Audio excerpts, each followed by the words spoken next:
Hello everyone. I don't know if everyone consists of anyone, so I'm going to look at the chat and see what's showing up. Hello everyone. I don't know. Oh, hello. In the background, I can see myself. So I'm reasonably certain this is working. Hello everyone. I don't know. Ah! There we go. Okay. The whole mirrors in mirrors effect. So I'm going to take it on faith that there are people out there, or the chat is running behind. And there we go. Welcome to the Nth+1 design stream for We're the Factory, and me talking about some of the design decisions I made in our current and my past work. And now some of the decisions we've made for Book of Hours. I'm going to talk today about some Cultist Simulator stuff that's fed into some Book of Hours stuff. I'm just going to take a few seconds to try to work out what's happening with the chat and if I can respond. Yes, okay, I can see chat. So I often have Lottie here feeding me questions, and I don't today. So Claire is going to be doing the MC thing, and I can see Claire in the chat, so that's all great. Claire, if I seem to be ignoring something because somebody's told me I've said something vigorously racist, for example, which is unlikely, but you never know. If I have a stroke, it might happen. Can you ping me on Slack so that I actually get the audible announced and I don't continue broadcasting racism over the internet or failing to answer a really pertinent question? But what we usually do is we take like 5-10 minutes at the end to answer questions. So that is when you should expect to hear me respond to things you've asked. So, Book of Hours, you saw we announced a while ago, and we announced the date for the Kickstarter yesterday. And I know Lottie and Claire will be cross with me if I don't mention this point. So the date for the Kickstarter of the Book of Hours is the 29th of August. And here's the thing, which is relevant to both commercials and design.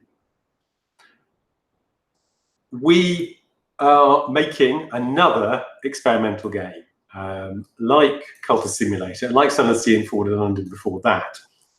It doesn't fit comfortably in a genre, and it's very different from other games that have been made before. It's not unlike Cultist Simulator, obviously, and it's got some stuff in common with Papers, Please, but both of those were odd games. So we want to make it. We think there's the appetite to make it. We've already got some money we can put towards making it. But if we don't get the Kickstarter funded, we probably won't make it.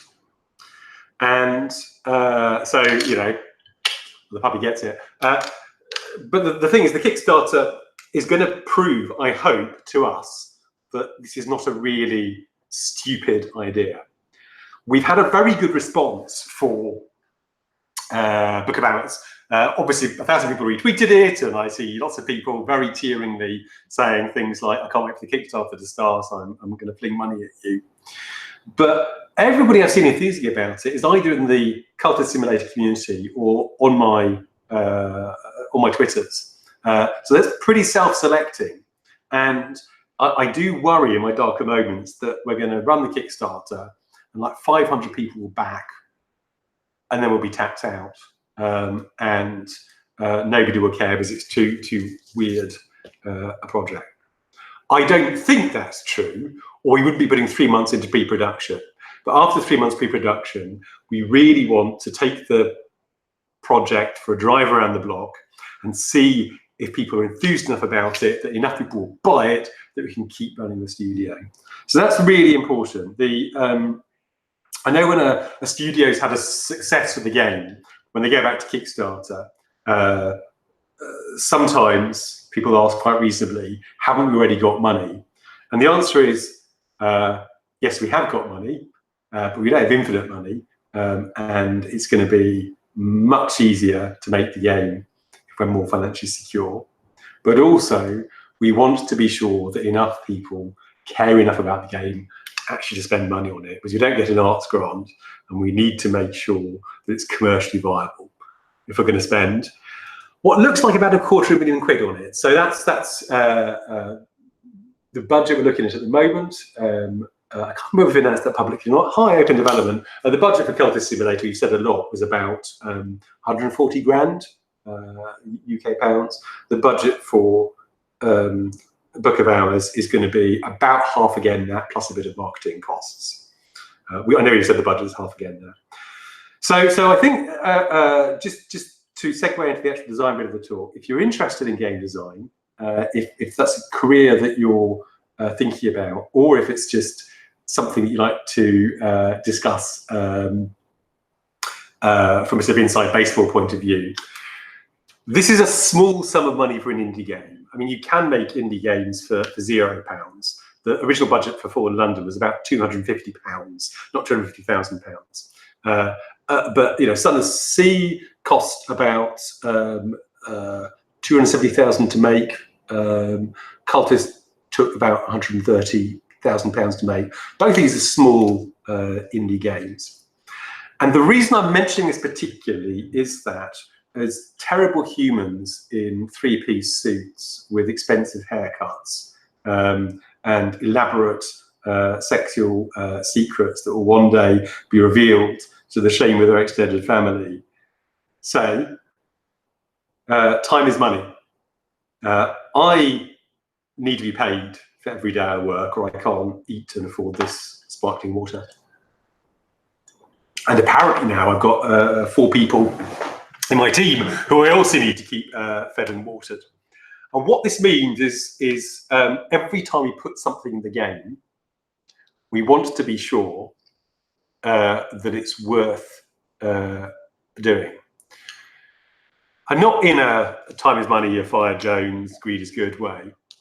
But if we put 10 days work into a feature, then there is a number of copies we need to sell in order to justify that.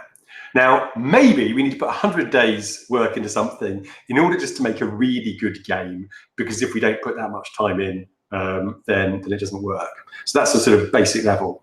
But then after that, a lot of feedback includes things along the line of, why don't you put a feature in where our character could be a taxi driver and they would get that Azim in the back of their cab one time, and that'd be really interesting. Or why don't you get a feature where all the cards have different backs depending on the time of year?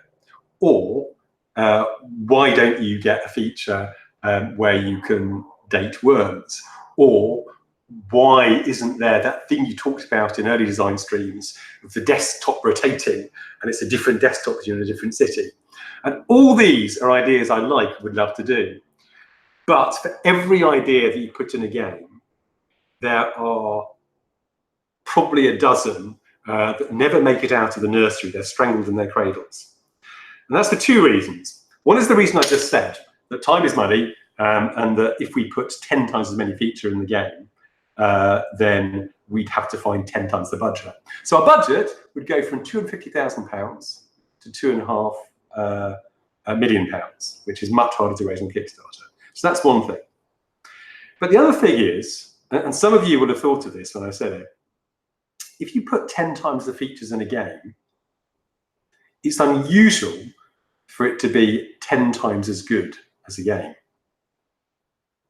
Think for a moment about games which have more features in, and think about the correlation between games which are good and games which have features. So obviously, you know, at one end of the continuum, you get tiny throwaway game jam games, and at the other end of the continuum, you get crazy, over-the-top, giant MMOE, survival-y, crafty games with 1 billion features. But I don't think that Ark Survival Evolved is 1,000 times as good as Papers, Please, although it probably cost 1,000 times as much. And I don't think even people who really like Ark Survival Evolved would say that. Because 10 okay features are not as good as 1 brilliant feature, and 100 mediocre features are worse than 10 okay features. So Richard Garfield, and I've mentioned this name before my design. Many of you will know the name. Richard Garfield was famously the designer of Magic the Gathering, the original designer of Magic the Gathering. There's obviously there are squillions of them, and has been very influential. He talked about the idea of a complexity budget. I think I heard this via Mark Rosewater, who some of you also know, who's one of the big names in design at Wizards of the Coast still. And the point is that just as you have a financial budget for your game, you have a complexity budget. The financial budget is very easy to understand, but often very hard to deal with, because what it means is after you spend a certain amount of money, the bailiffs come and take away your furniture, and you have food out of a bin. The complexity budget, if you run out of it, nothing so specific happens. The game just starts to become more complicated and less interesting. It takes more time for players to get into it. It's harder to fix bugs. Further design is more complicated. So every time we put a feature in the game, we think about how much it will cost in money terms, in terms of time development, and also how much more complicated it will make the game. So I'm quite good at the first thing. For years, I've been making games on small, by indie standards budgets, by game dev standards anyway. I've not always been great at the complexity budget. Those of you who've played Fauna London will know that it's very obviously the result of somebody saying, hey, wouldn't it be a really cool idea if we jammed this in, and jamming that in, and that going on for 7 years till I left. And I think there've been further developments since, but I try to apply the discipline where I can, and every time you make a feature, you have to decide whether it justifies the amount of complexity to add to the game. And the particular feature I want to talk about today, and the complexity that came in with it via the back door, is one of the really fundamental concepts in Cultist Simulator, which is stacked cards. So technically they're ability cards. They've got an ability aspect on it. Everyone calls them stack cards because it's RPG terminology, and so do I. So you've got reason and passion. And these are things that show up early in the game. Your reason card and your passion card, that they exemplify certain mental or emotional operations and qualities. And you can put a reason card in a work verb or a passion card in a work verb, and different things will happen. Or a work verb might want reason or passion after you put a job in it. So that's really straightforward, right? You're deciding basically between int and a whiz. You're deciding between intellect and emotion, and you're using this thing you have on the board in a verb. Very, very straightforward. So what happens when a job wants more passion from you, or when a task requires more reason? Well, very simple. You put 3 reason and 3 passion in the slot. How much complexity has that added? Loads. And it's the worst kind of complexity, because its complexity isn't visible until you start looking closely at it. So you've got a slot in the verb. Now you want to put 3 reason in it. Does that mean you need 3 slots, or can 3 reason go in the slot? If 3 reason can go in one slot, can passion go in there at the same time as a reason? Can you mix cards in a stack? Stack's got to be separate. Okay. What if the verb asks for 1 reason and then another reason and then another reason? That sounds reasonable. What if it asks for 1 reason, then another passion, then another reason? That means something different. Okay, setting that aside, if you can have 3 reason, some of you will know this quote, why only 1, why only 2? If you can have 1 reason, if you can have 2 reason, if you can have 3 reason, can you have 8 reason? Can you have 15 reason? Can you have 1,205 reason? Can you have 1,205 and a half reason? So all this is implied by, we've gone from putting a reason card and a passion card in slots to we've gone putting n reason and n passion cards in slots. You have to decide what to do about all these things. So straight away, bam, complexity. But I really liked the idea very early on of your reason, your internal qualities being cards. And I really liked the idea of being able to increase the amount of reasonness or passionless you had. It's a really basic desire in games. And it made sense if you're an occult scholar that you increase your reason and your passion. Brilliant, very straightforward. So every time you go to work, you get a reason card. So you could get better at reasoning. Great, okay, I can't see any problems with that. You spend 60 seconds, you put a reason card in, at the end you get funds and 2 reason cards out as your reasons increase. And then you do the same thing, yeah, okay. So the problem is obviously that you need a cap on the amount of reason. You need diminishing return, or you need some hard cap, or you need some other mechanism that gives you reason. So in the very earliest days of cultist simulator design, because I'm not, contrary to occasional evidence, a total moron, I realized very quickly that you can't just infinitely increase your reason, you need a cap. And what I thought was something that lots of games do, is I gave out reason and passion cards as occasional rewards for things. So if you go to the wood, maybe you get some passion.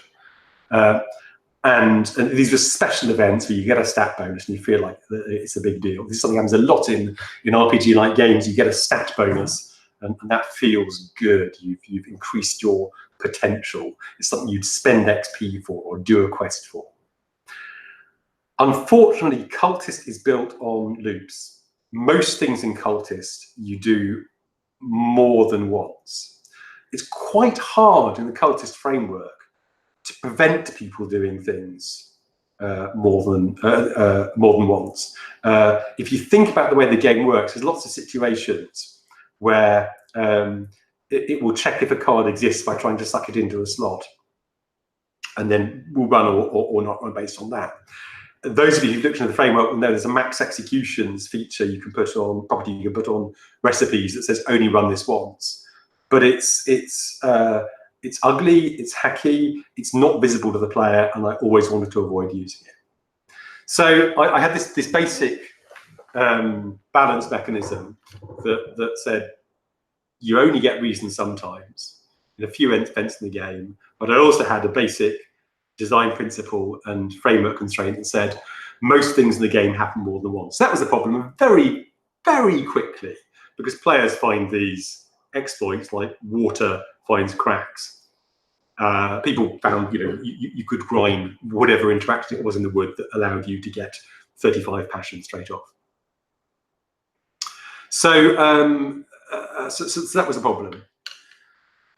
So I really didn't want to have to put an explicit limit on reason or passion, because that meant going against the fundamental design principle of the game, of the framework. It meant saying you can only increase this 5 times, which wouldn't be visible to the player. How would they know this recipe increase would only work 5 times? So I tried to find another mechanism, and there's those of you who follow Cultist developments will know where I went next was, in the case of reason, erudition. So there have been a couple of ways this worked over the months, but you basically, if you want to increase your reason, you can use 1 erudition. And you want to increase your reason again, use 2 erudition, and again use 3 erudition, or whatever the numbers turned out being. So this still relied on max executions, which I didn't love. You could only use the increase with 1 erudition once. You could only use the increase with 2 erudition once. But at least the player understood what was going on, because when they tried to increase their reason, it would say, now you need this much erudition. And it provides slots to put it in. So that was acceptable. But it wasn't a shining jewel of design for a number of reasons. The top one of which is that erudition by design was time limited. And this is nice because it means that I can give erudition fairly casually as a reward for interesting interactions. You go and chat to a scholar, or you read a mildly interesting book that isn't full on arcane, or you have a deep think, or you listen to Mark Rosewater's design podcast, and you get some erudition. And I can hand this out the way that a teacher hands out sweets to class, knowing that you don't have to worry about the gold stars accumulating if you give out gold stars and gold stars being debased. The kids will just eat the sweets. So that's erudition. Most of it dies. Some of it makes it into the reason increase. That's great. The problem with that, of course, as any of you who've dealt with this particular bit of design know, is that you end up trying to juggle 4 eruditions. You can get 4 bits of live erudition into slots, and you often end up doing things that feel a little bit cheaty, like putting erudition into slots to keep it live, or hovering your cursor over it, or clicking your cursor, or whatever. So, so that wasn't ideal, and it was kind of faffy. This gathering 4 erudition didn't really feel like gathering 3 cards at a time. There was a certain pleasure in lining up the choreography of it, but I didn't love it. And worse, it was pretty exploitable. Once people had found out how to get 4 erudition, or 8 erudition, which at one point was a requirement, they could jump through all the hoops of doing it and increase their reason infinitely. I saw very alarming numbers and stacks of reason cards on people's boards. And sorry,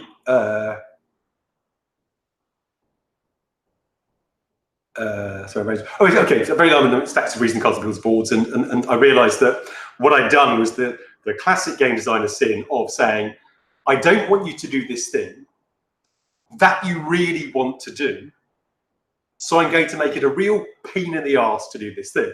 And what designers think is, if you say to your player base, I don't want you to do this thing, so I'm going to make it a real pain in the arse to do this thing, they will go, oh, well, you know, you got me. I guess I'll just go back to the Mansus. What a lot of players think, of course, is screw you, designer. I really wanted to do this thing. It's important in the game. You taught me it's important in the game. And then you made me jump through all these fucking hoops to get it done. That's so annoying. It's like grinding for crafting parts in an MMO where they arbitrarily gate it behind a very...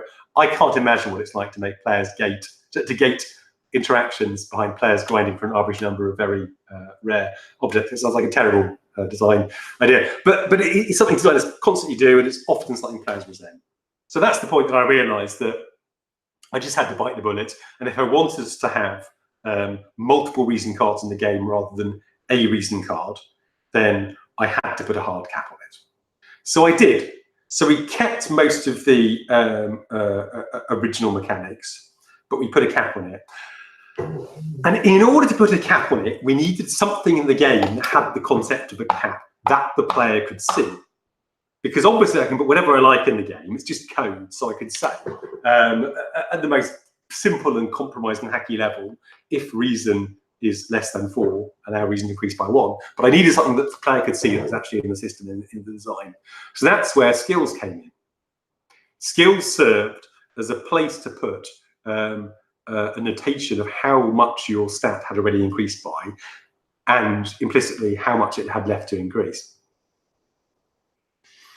And that's why skills didn't do very much to begin with, because although they said, I'm a skill, I'm your imagination, or I'm your intellect, or I'm your strength, what they actually mostly were for was to gate the increase in your reason or your passion or your health. And to lock you off entirely when you got to the top. So that, I mean, it was an okay system. And I think that the reason to keep it is it didn't compromise this fundamental design principle. But one of the things I learned there was that you often need 2 components in the system in order to control each other's behavior. And that's what I ended up doing Book of Hours, which more in a moment.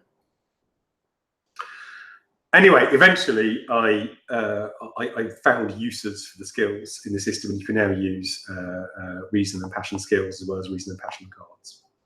But the whole thing, when you look back over it, there's 4 different entities related to increasing reason, at least.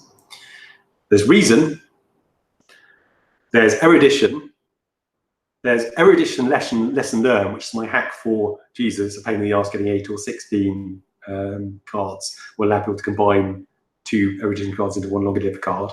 And there's the reason skill. And if you see 4 entities in a bit of design where there could be just two, that's often a sign that designers done a lot of hacking around and patching mistakes they made earlier. So, having talked about Cultist Simulator skills, I want to talk about Book of Hours skills.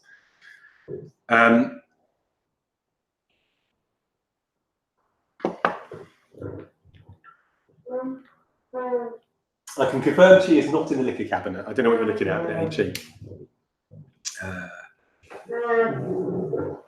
No, that's actually a label on the glass that we pulled off on an excess of rage. Right, Book of Hours. Book of Hours is about, among other things, books. There are definitely books in the game, I can confirm that. And the thing that books contain is paper. But the other thing that books contain is knowledge. And knowledge, as you all know, the purpose that knowledge serves in the universe, the purpose which knowledge was created by the gods who drew the souls of humankind from fire, was to give XP. Because you've got to have your XP if you're going to level up. So fundamentally, this is what we expect from books in games. We expect that we'll have the Skyrim experience, because Skyrim was one of the first, Morrowind and Oblivion and Skyrim. Morrowind was one of the first games to make a thing of books and XP and knowledge. This is the Skyrim or the Morrowind or the Oblivion interaction. You pick a book off the shelf, you open it, you get half a dozen facsimile pages, and then maybe you get a skill bump. So that was great for whenever the hell Skyrim came out, 2007, I think. Morrowind came out, and it's an okay bit of a design now. At least it's okay if you're Bethesda, because you can afford to keep pumping out content like that. It can't be the way that Book of Hours works for a couple of reasons. Skyrim's one of the first games. Screw you!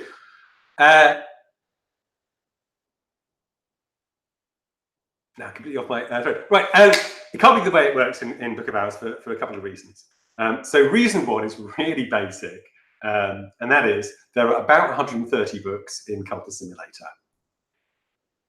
Probably all those books are also going to be in Book of Hours, and there'll probably be more as well. Probably a lot more. I don't know. What are we talking? 200, 500, 1,000? Certainly not less than 100. So 100 books, 12 pages each. That's 1,200 pages worth of text. So I am not going to write 1,200 pages worth just of book text while I'm writing all the rest of the text in the game and doing all the design and managing the secret project that Lyra's working on, I won't tell you about, and feeding my cats and all the rest of it. And on top of that, even if I could, I wouldn't want to, because I don't want you folks to have to undergo the tremendous deflation from reading 300 pages of a book in Cultist that you really love. So, for example, the book that often goes by Big Huff, the Hockabald of Poxints, My Powers, My Deeds, My Indignity, the indignities that have been committed against me. You know, that's great as a throwaway joke. It's got some useful bits of text in it. It's got a game effect. That's all right. That works great with 7 lines of text. Imagine sitting through 100 pages or even 12 pages of Hockabald of Poxint. It would be like reading the comments, basically. And I don't want to make you folks read the comments. You're welcome.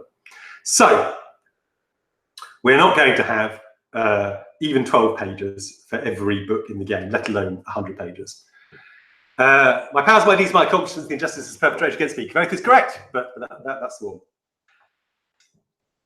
So I'll talk a lot more about how people interact with books in upcoming streams and blog posts. But the thing we keep coming back to is you want people to have conversations with, hey, is that Robin Sloan in the chat? That's cool. And very opposite to conversation about conversations with books. So yeah, in a reference library, you don't use books the way people do in RPGs, as like Kinder eggs. You don't read them and throw them away. you go back to them, you establish a relationship with them, and as I think I've said before, if you're a lawyer or a priest, maybe you have the big book of how to be evil and do law, or the big book of God, whatever that one's called, on your desk, and those are sort of you have a close relationship with, and you have books over there that you look at 6 times a year, and those are a more distant relationship with.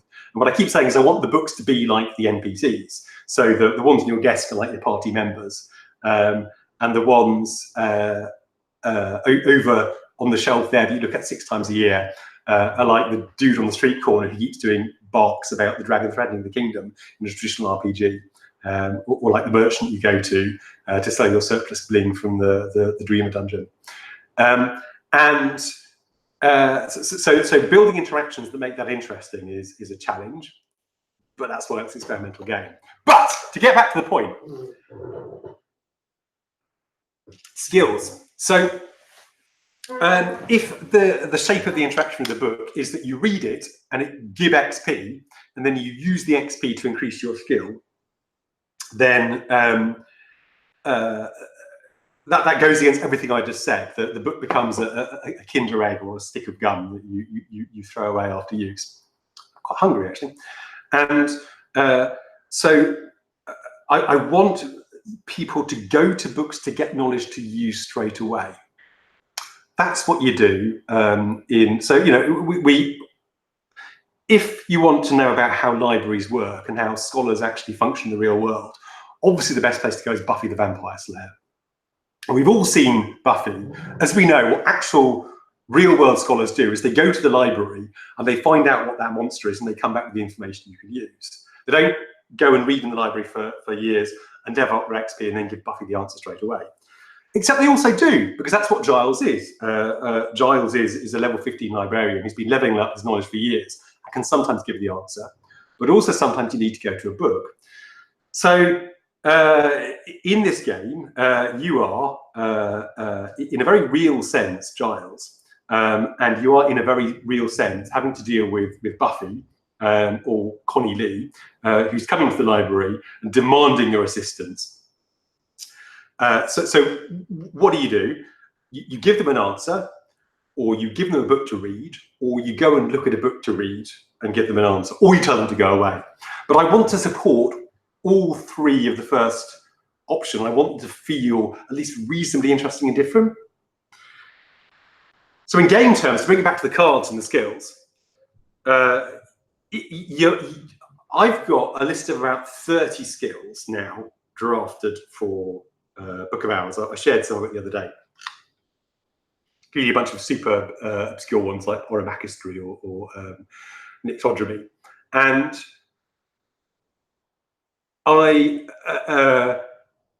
anybody who's ever played a role-playing game will tell you with horror in their eyes that 30 skills is probably too many to start with for a role-playing game. Most of them won't do anything, right? It's the obscure skills at the bottom of the Call of Cthulhu character sheet that you struggle to get experience checks on. So 30 is a lot, and I feel much more comfortable in traditional design terms with 5, 7, or as in Cultists about 3. Here's why I want there to be 30. I want there to be 30 plus. I think 36 is the current number. I want there to be too many skills for people to reasonably level up. So sidebar, as soon as I say I want 30 plus skills to be too many to reasonably level up, I know there are people in this chat who will take that as a challenge. And I know there's people in this chat who will take on that challenge and defeat it. God love you. It's fine. But for everybody without your terrifying determination, it's too many to level up. So I want it to be a reasonable decision that you are going to focus on like Nyctodromy and lantern lore and horticulture, but you're going to leave alone the Horomachistry and the edgelore and the bookbinding. And so you've done that. You've made your character build decision, and then Buffy comes into the library and she says, I really want to know about edgelore because there's a edge demon tearing things up.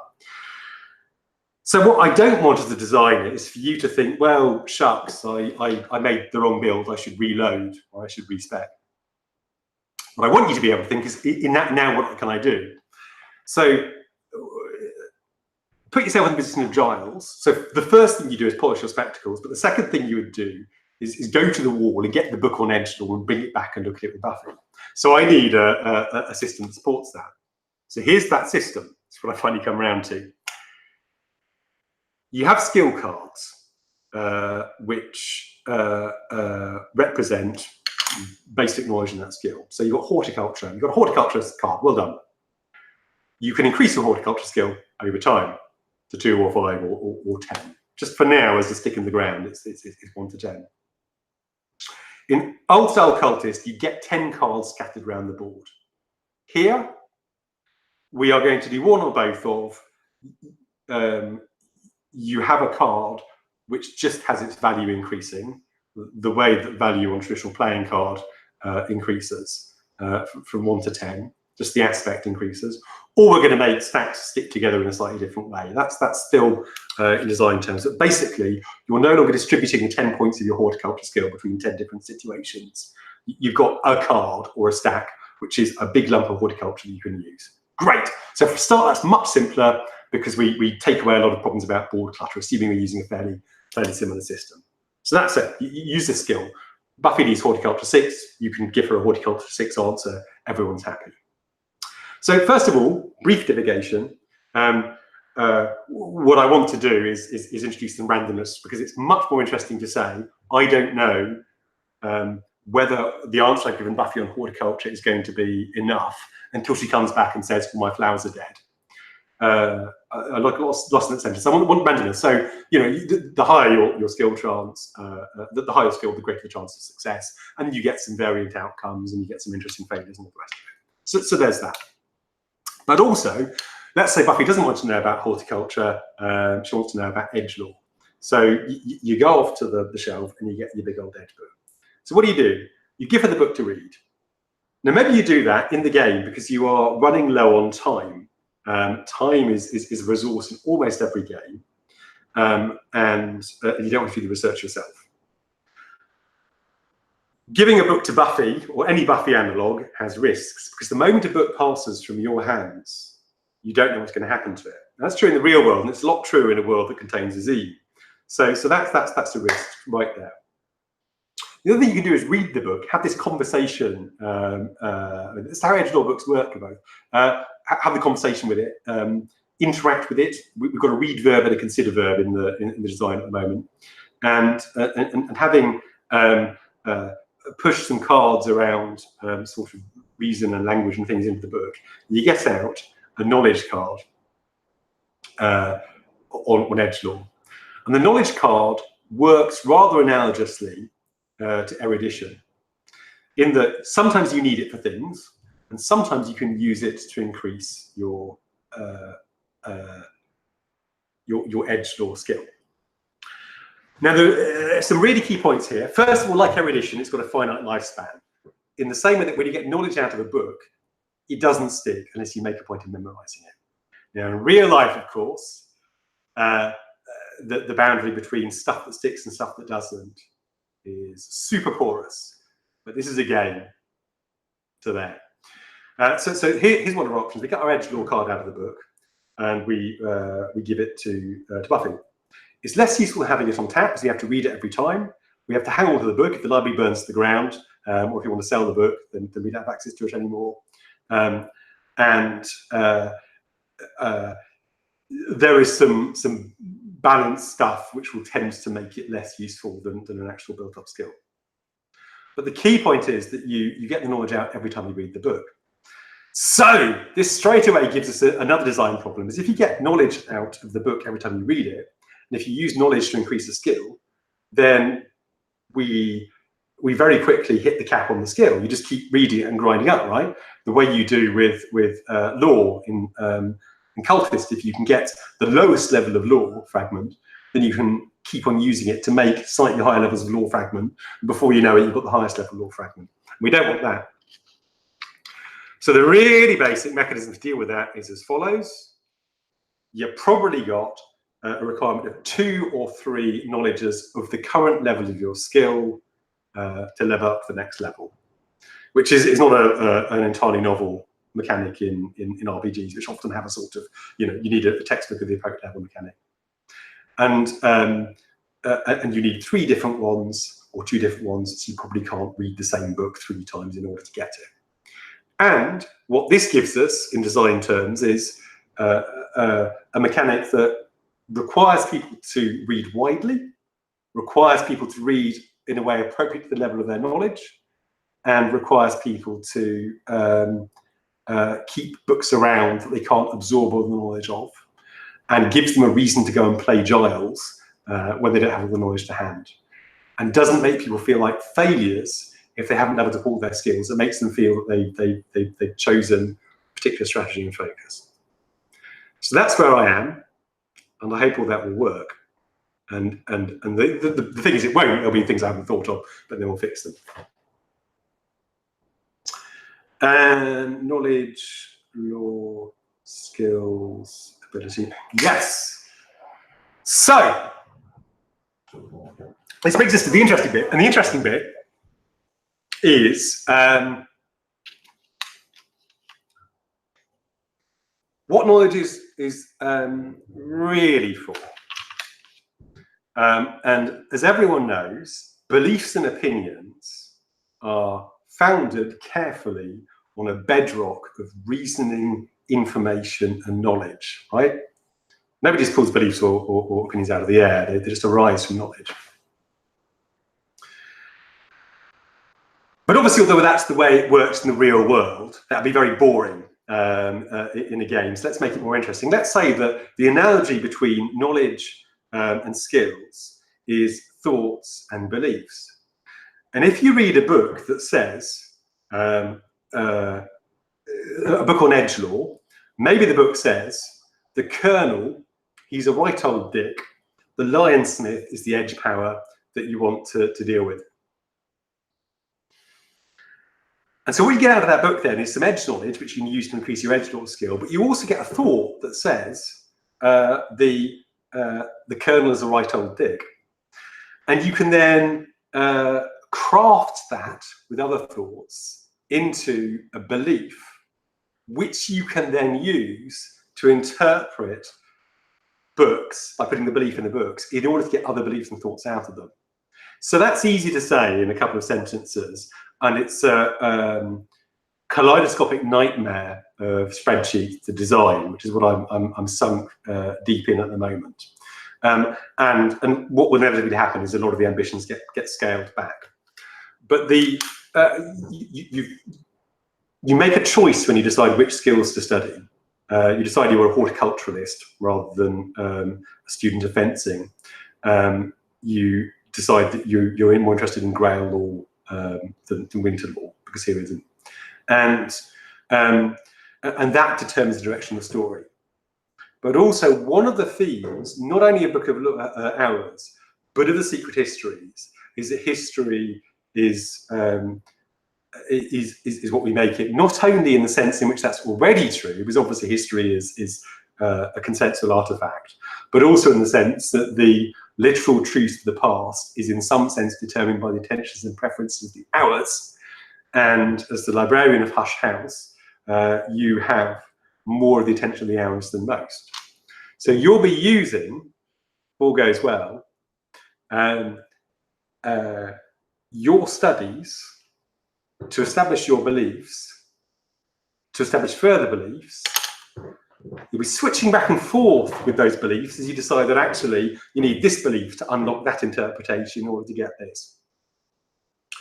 And ultimately, having done all this, you then unlock a particular end game for the game, which says the Colonel was indisputably, scientifically, according to the decisions of the hours, kind of a dick. So now I've told you about the whole theory crafting. You build your own beliefs by deciding which interpretations you get out of which books.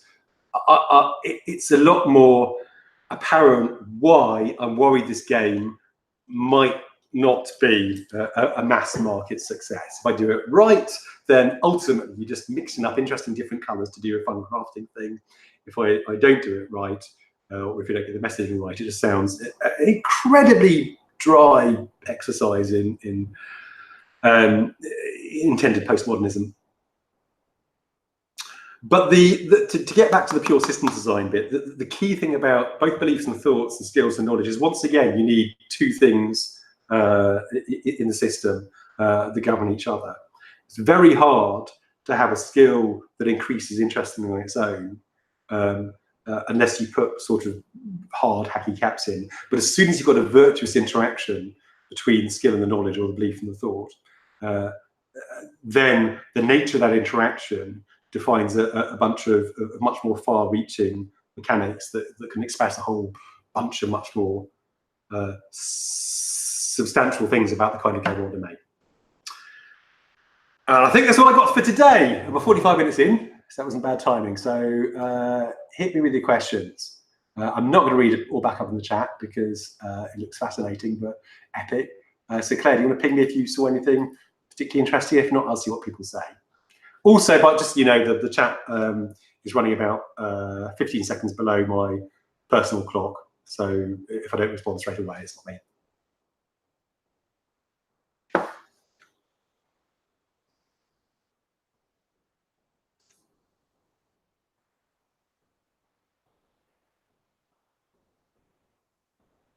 What's the deal with 2-1? Whiny 1, whiny 2. Well, if you've got one of a thing and you've got two of a thing, why wouldn't you 3 of a thing? Who is Gearby a name of? I'm not going to tell you, but I'm going to tell you that I plucked him from a obscure 1930s text called Oriental Magic by a gentleman named Idries Shah, who was sort of on the cusp between being a self-help author and an occultist and a scholar, and is out of print and very unreliable. Out of print, unreliable, and interesting is exactly what you want when you're researching a game. You don't care if everything is true. I think The Witch is the short-haired one. And, oh God, it's all law questions. Right, so I'm going to answer one more law question without looking at what they are. I'm not going to answer any more. Whose point of view are we getting the Lantern Vision and the Priest DLC? I don't remember. So I'm not going to answer that. So I'm afraid there's no more law questions. Oh God, it's all law questions. Right, I'm going to pick some law questions at random in that case. Will T-Stains be a gameplay hazard? There we go, that's not a law question. Potentially, and thank God, that's an interesting point to speak to. A lot of the problems in Book of Hours are sort of abstract. But a lot of the problems of books are really physical. If you spill tea, if you singe a book with a candle flame, if you get grubby footprints on it, footmarks, probably don't get grubby footmarks on a book unless you're a really bad librarian, fingerprints on a book. All these are things that you need to see modeled. I mean, we could do them in text, but it becomes a bit difficult. And it's easy, if this is like a sort of surgeon simulator style funny physics game, to have people move tea around the desk and accidentally spill it. It's harder to sell to a player the idea that they're an idiot and they spilled a teacup over something. So the answer is I'd like it to be, but it's difficult to do in design terms while preserving the agency of the player. And as an example of the kind of approach we're taking, let me talk about gloves. This is actually something that came out of early conversations with librarians. Is a couple of these folks pointed out that you often use gloves to handle old books, manuscripts, texts, because you want to protect them from skin oils and all the rest of it.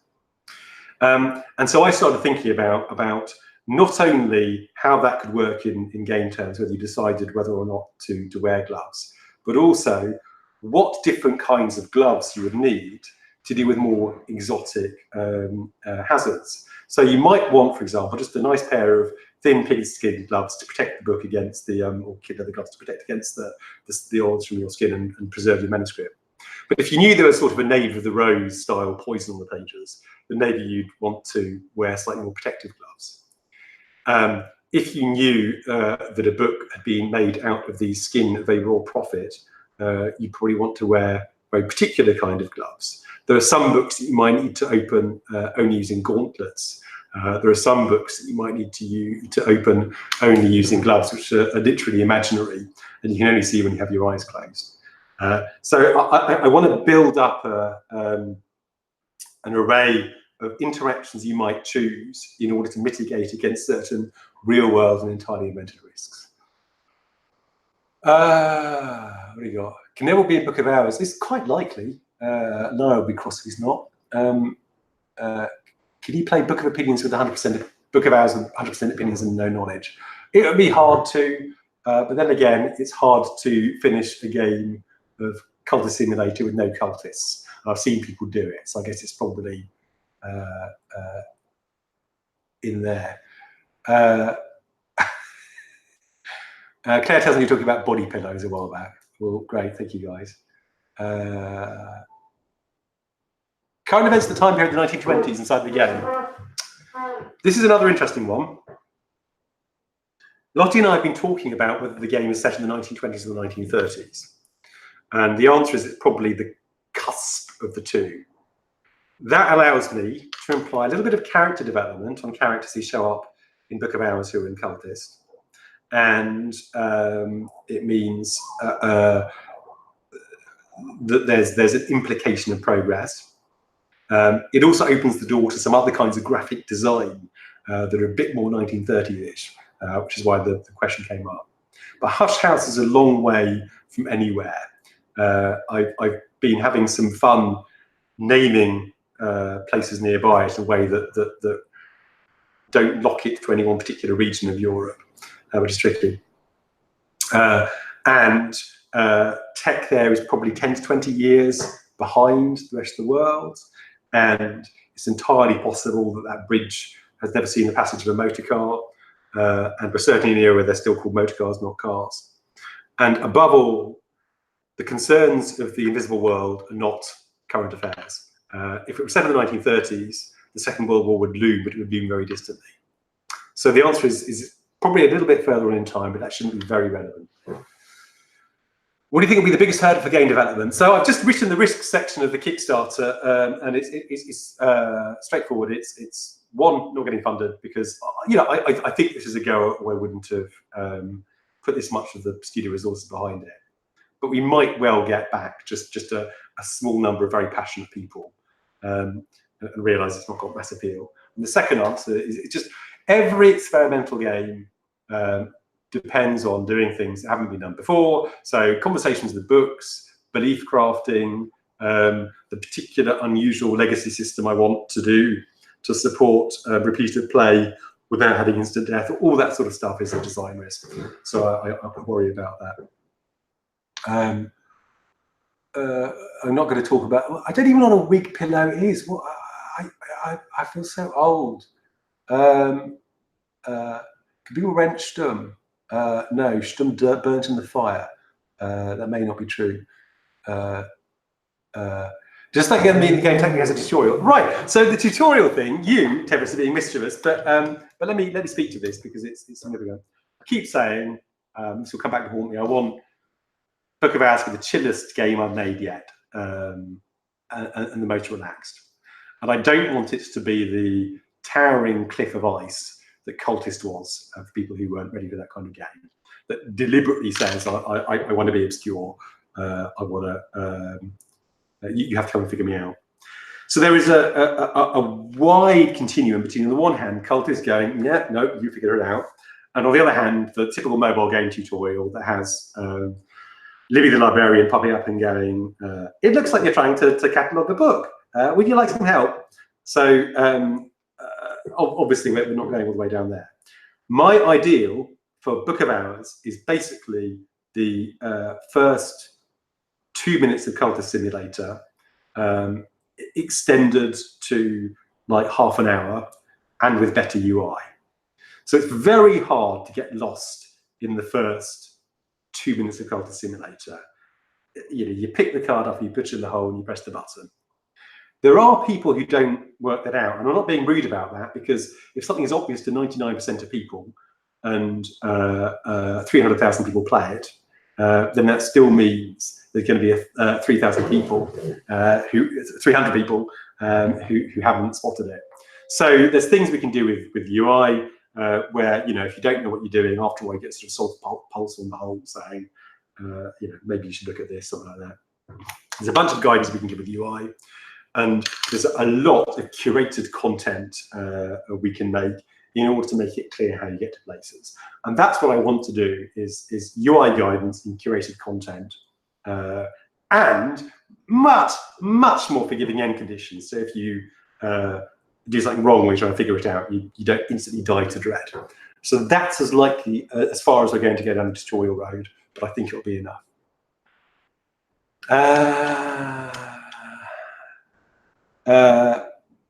Library customization is very much on the table, and cats come in exactly this difficult space of the physical versus the abstract. We're trying to work out the best way to allow people to have cats both as things they can manipulate on desks and things that will roam the library and cause havoc without needing to make it a 3D game that has animation. We've got some ideas about that, but I'll talk about that next time, because it's nearly 5 o'clock.